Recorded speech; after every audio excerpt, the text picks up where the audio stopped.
Hey guys, Brian here for Better Chess Training. In today's video, I'm going to be showing you an endgame I played recently, and the general theme behind it is how I used my theoretical knowledge of the endgame in order to come up with a plan to win in the endgame. Because sometimes we have positions that don't follow a strict uh, positions that we can't just solve by using general principles, or that are strictly a strict theoretical position like the Cena position or something where we know the method and we can. Sometimes we need to be combine both our knowledge as well as our planning ability and maybe a little calculation to make sure that we can win positions that we should win. So check out this video. Hopefully it will help you both encourage you to study the endgame more, but also give you a good example of how I used my endgame knowledge in order to plan. Okay, guys, if you've watched this channel for a while, you know that I enjoy the endgame. And this comes from a recent game I had. Actually, I should show you the whole game sometime. It was kind of an interesting back and forth battle, but this was sort of the culmination of a lot of tactics and sacrifices and such, and mistakes made in the game by both sides. I'm playing black here, and I'm up by 2 pawns. Now, this should be a fairly straightforward victory, but it's a little tougher to come up with how you're going to win this game than I initially thought as I was playing this. So, if you want, take a look at it, and instead of coming up with discrete moves, I want you to think of the general plan in this end game and what are you looking at and what are you hoping to do in this end game. So if you want, take a look right now, and then I'm going to show you what I thought and how I came about how to win this and what actually happened in the game.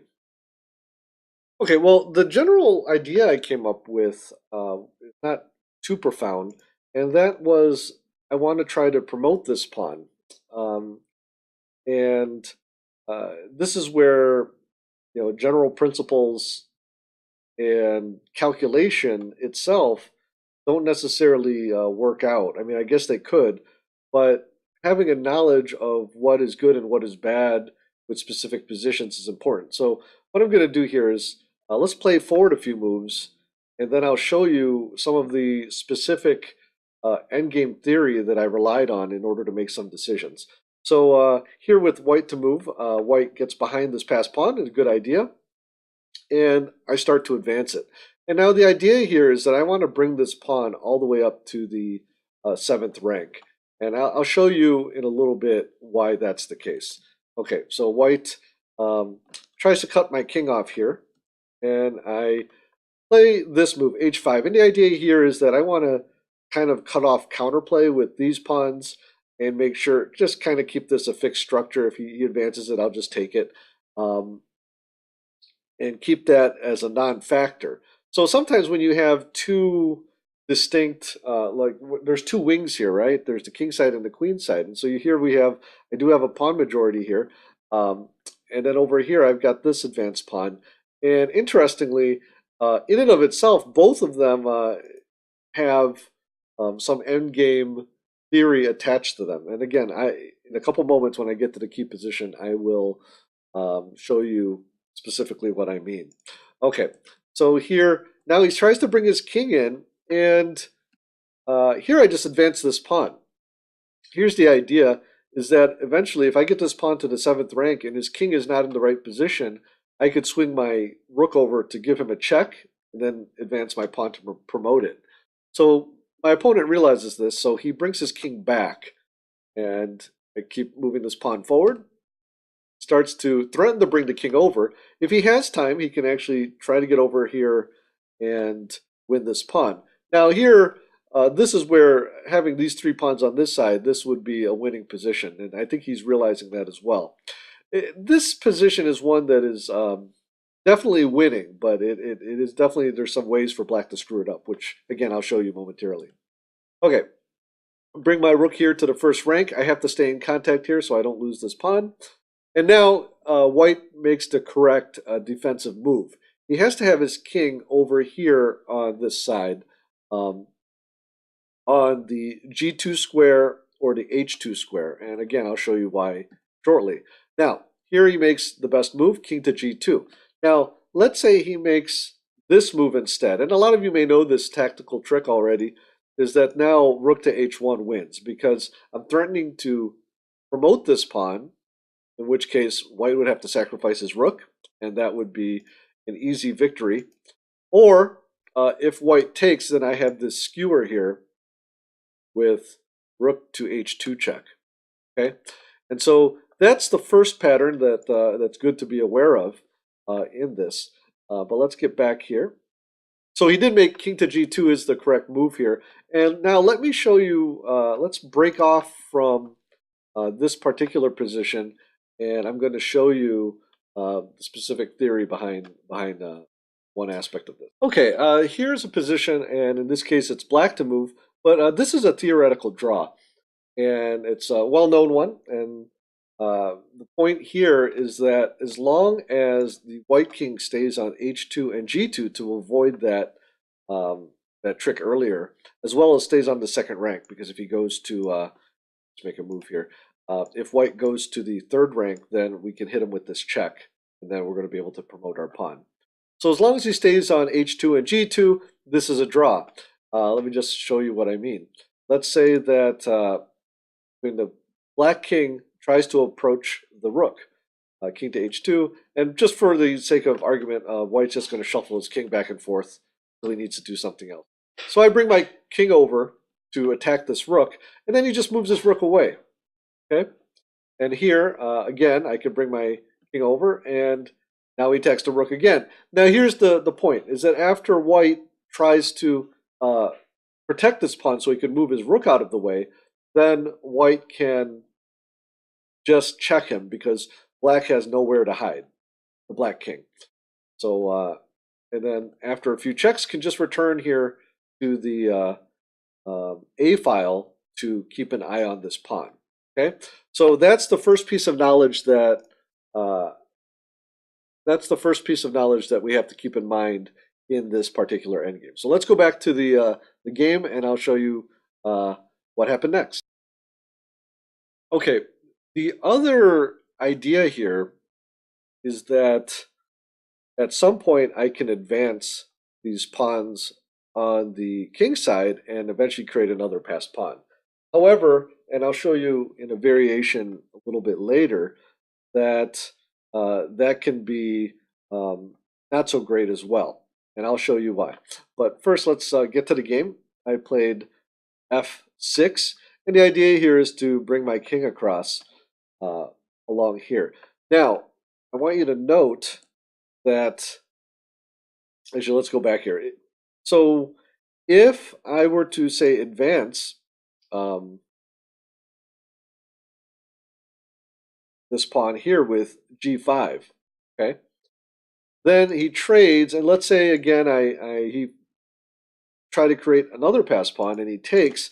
This is actually a draw, and it's almost exactly identical to the position I showed you earlier, because now he can just shuffle back and forth there, and even if I advance this, if he takes it, then I'll be able to get that check in and promote.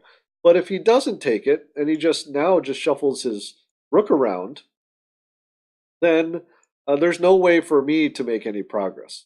Okay, he just needs to say I attack his rook. I'm just going to give you an example here.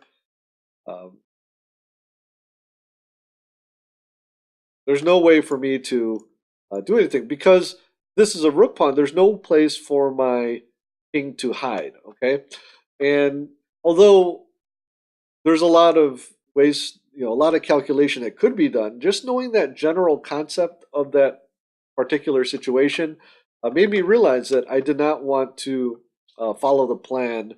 Let's go back to this position. Follow the plan of creating a passed pawn over here until it was the right time. Okay, so let me show you what happened here. So I played king to f7, and so I came up with a different plan. So I showed you before two ways that black can draw. But then I realized if I can somehow get him to take this pawn, sacrifice this pawn, and trade off these rooks, then the resulting endgame with 3 versus 2 on this side should be a win for me. Okay, and so that's where I came up with the following plan.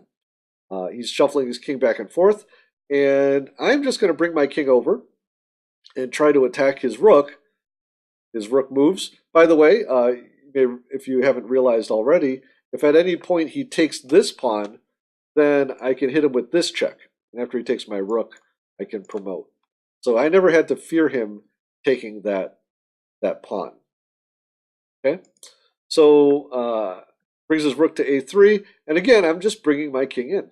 Okay, and here's the point. I'm going to bring my king right here to this third rank, and here's the idea. So he goes back here to cover this pawn, but this now gives me a different opportunity. Like I said, if I in my way back here, let me go back to this position. Way back here, I realized that if I could get him to take this pawn and trade that off, then I would be able to win. Okay? So let's go back here. So in this position, I played rook to d1. Okay? Now, he did take the pawn, but let me show you what happens if he plays this check. Rook to a3 check, and now I can play rook to d3. And then if he takes it now, I can trade off rooks. Okay? And as I said before, once I trade off rooks, this is a win. Okay, back here in this particular position, again, this was not played in the game. There was one more complication that I had to calculate out, and I'll show that to you, is if my opponent plays, instead of taking the pawn right away, allowing me to exchange it, if he plays rook to a8. And here we have this following sequence, which leads to, again, another theoretical endgame. Rook to d2 check, and after the king plays to h3. Now, if he goes to the first rank, then it's going to be a forced mate. So he has to go to h3. And then I bring my king over. And now, king to he can shuffle his rook back and forth just to keep an eye on that, so I can't advance it right away. And then here at this point, I threaten to promote it. He hits me with this check, and then I go to the first rank. Okay, and now I have this rook to cover me, and this again is a known theoretical win. So after king to a1, I go to protect this pawn with king to b1, and after if he hits me with the check, well, let me show you this one. If rook to e7, then I can just play. Of course, I could just promote. I can just promote, and then if he hits me with this check, then actually what I could do is just move out of the way, and I'm going to be up a rook. Okay? But if he instead hits me with this check, then here I can block with the rook, and then I'm going to be promoting on the next move anyway.